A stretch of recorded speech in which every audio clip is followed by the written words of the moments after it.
Еще утром напор воды здесь отлично, а вот к вечеру у жителей Салмычи начинается водяной дефицит. Люди активно поливают огороды, и те, кто живет на возвышенности, и вовсе остаются без воды. Салмычи, а за ними новые Салмычи, Куюки, Привольный, Вишневка. Население казанских поселков растет, а вместе с ним и проблемы с водой. Когда жара, вообще воды очень мало. Бывает то, что прорывает, видимо, старые какие-то трубы, что ли. Особенно, когда люди усиленно поливают, то очень слабый напор или вообще его нет.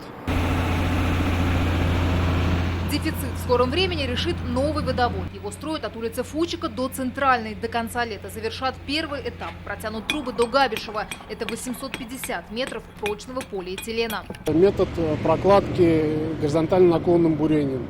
Это бестраншейный способ, то есть не разрывая траншею, не беспокоя жителей, не тревожа асфальтные покрытия. В этом году по республиканской программе построят 213 километров водопроводных сетей, установят 42 водонапорные башни. На эти цели из бюджета выделили почти 700 миллионов рублей.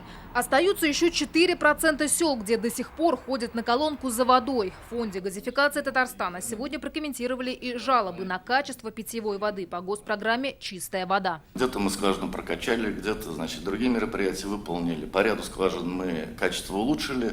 По ряду, нужны дополнительные мероприятия. Что касается света, в республике еще остаются села, где ночью дороги освещают лишь фары машин. В этом году установят более 12 тысяч светильников. 225 миллионов ежегодно направляется на установку.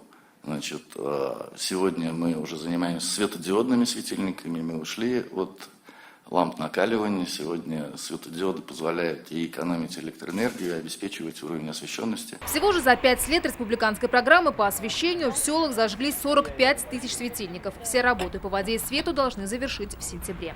Анна Городнова, Александр Лобанов, ТНВ, Казань.